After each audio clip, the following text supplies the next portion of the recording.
Bueno, perfecto. Entonces, bueno, para poder aprovechar estos minuticos que nos quedan y completar el programa, pues voy a presentar el tema del Doppler transcraneal.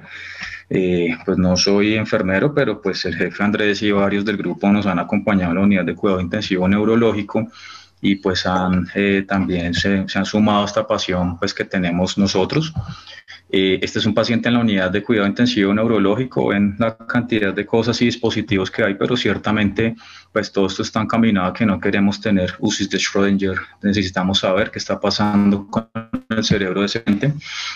Y ciertamente nuestros compañeros de enfermería pues hacen parte de estas estrategias en realidad de monitoreo, son los que todo el tiempo están chequeando el paciente y tienen esa pericia para identificar muy rápidamente cuando hay cambios en el estatus clínico del paciente, pero también por ello necesitamos que de manera multidisciplinaria todos aprendan a evaluar un poco mejor el cerebro y ciertamente el Doppler transcraneal pues sigue siendo el equivalente al fonendoscopio, así como bien el doctor Pérez pues en las diferentes estrategias que nos mostró también así lo reafirma. El Doppler transcraneal pues tiene muchísimas ventajas y utilidades, aplicaciones clínicas, pero lo que quiero mostrarle hoy es cómo se hace. ¿Con qué se hace? Pues aquí tenemos estos dos tipos de transductores que a veces cuando hacemos las revisiones con los residentes que están arrancando les parece confuso de qué están hablando y a veces aparecen siglas distintas, pues simplemente es porque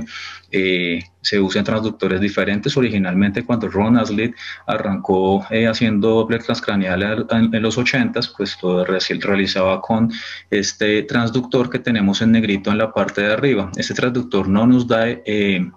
imagen en modo B, es únicamente para detectar velocidades de flujo sanguíneo y efectivamente pues nos da unas ondas espectrales, pero pues esto no es lo más común para nosotros en Latinoamérica. Aquí en Colombia a lo mejor el doctor Jorge Mejía en el Valle del Lili y en la Clínica de las Américas el profesor Juan Diego Ciro pues los tengan, pero la gran mayoría de nosotros vamos a tener a la mano un transductor microconvex como pues el que ya hemos conocido aquí en las charlas de codinamia y que nos va a permitir además conocer la anatomía del parénquima cerebral. ¿Dónde se hace? Pues como todo en ultrasonido, uno debería estar lo más cómodo posible. Aquí están mis colegas que me ayudaron aquí a hacer a tomar estas imágenes para enseñarlo.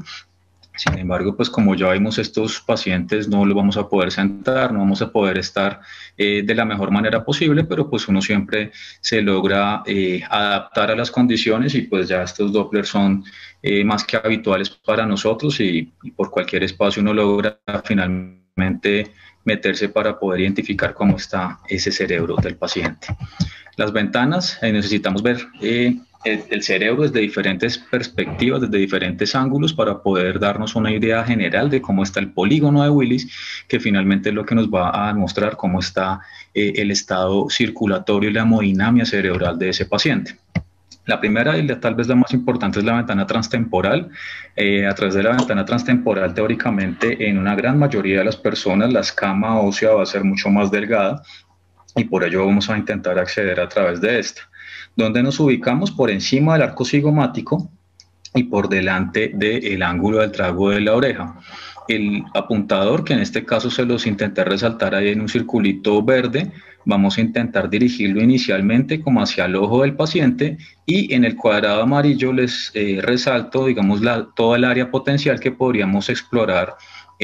al menos en un plano inicial, para intentar ubicar la estructura anatómica guía, que es el mesencéfalo. Bien, aquí este es un modo B, aquí están viendo el mesencéfalo, que algunos le ponen que es un Mickey Mouse, que es una manzana, etcétera. Me parece que es más como la forma de una tiroides, pero pues allí está clarísimamente bien diferenciada. Una vez que ya tenemos ubicado el mesencéfalo, activamos el Doppler color y alrededor del mesencéfalo vamos a empezar a ver ya diferentes señales de color. Lo que está rodeando el mesencéfalo se va a corresponder con la arteria cerebral posterior, pero exactamente por delante vamos a ver entonces el polígono de Willis.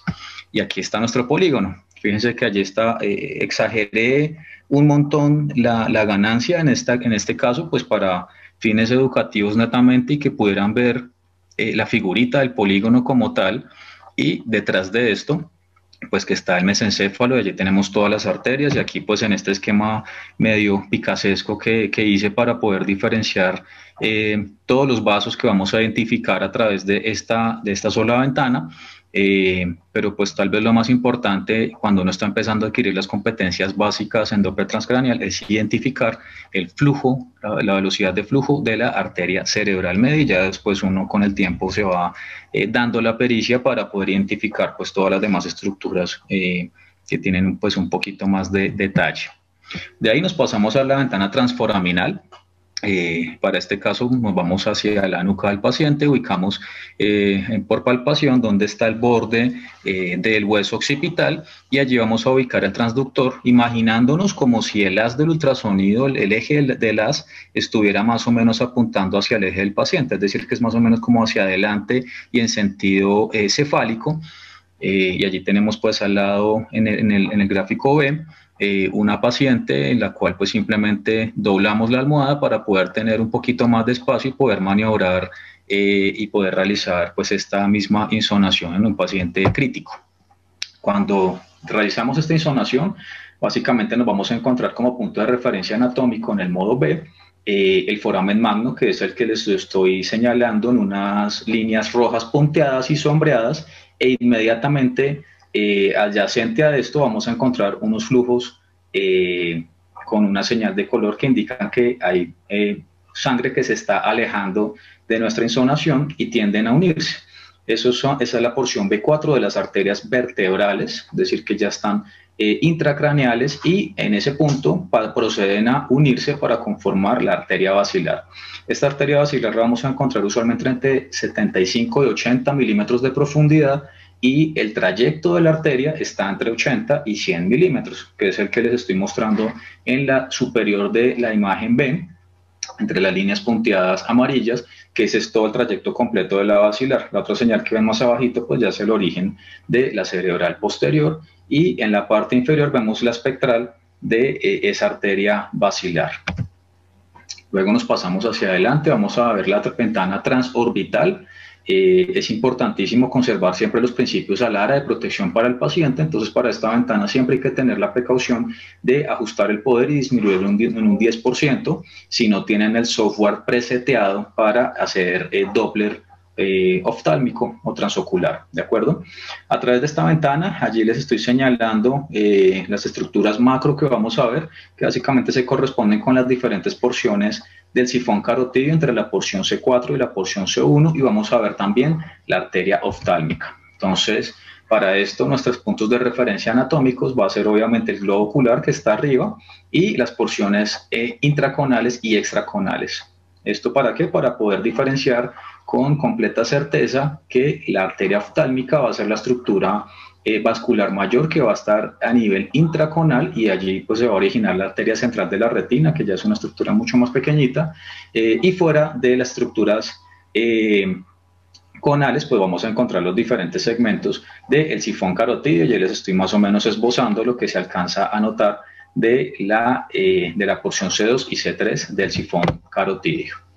De nos bajamos a submandibular, lo que vamos a encontrar acá en el modo B, que igual a pesar de estar usando este transductor, la sombra acústica de la estructura vascular se nota, que ya se las estoy poniendo como punteado rojo, y lo que necesitamos aquí identificar es la arteria carótida interna. Allí pues en la señal que les pongo en el gráfico B están enmarcados el número 1, que es una señal con un puntico rojo que se ve allí, que eso básicamente se corresponde a la espectral, que está alcanzándonos a mostrar la vena yugular interna,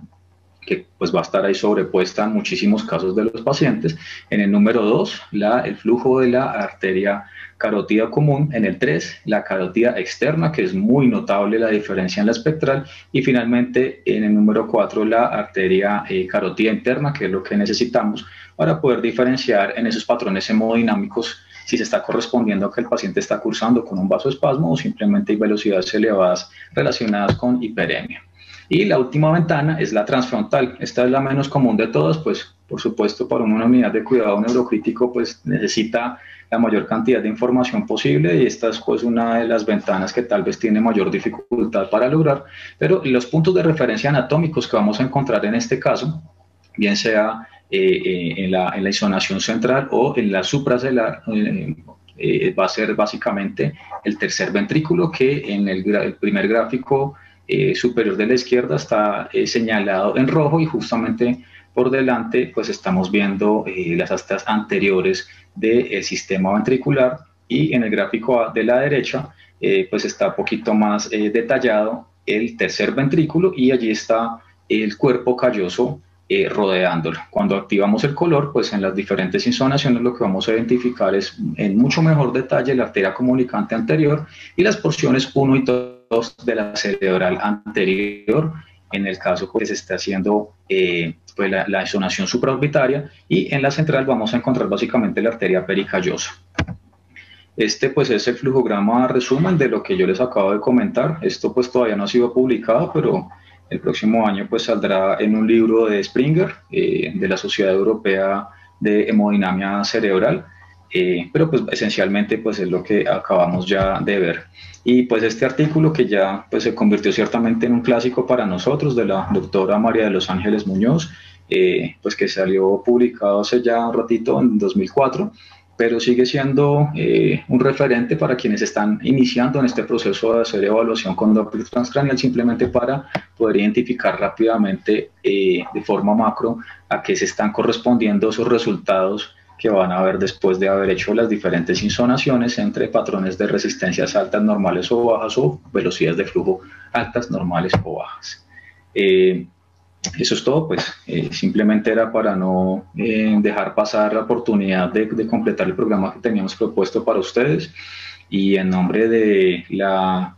regional de Bogotá y Cundinamarca, y pues de la asociación en cabeza pues del doctor Achini y toda la junta directiva, les damos un agradecimiento sincero por habernos acompañado hoy en estas actividades.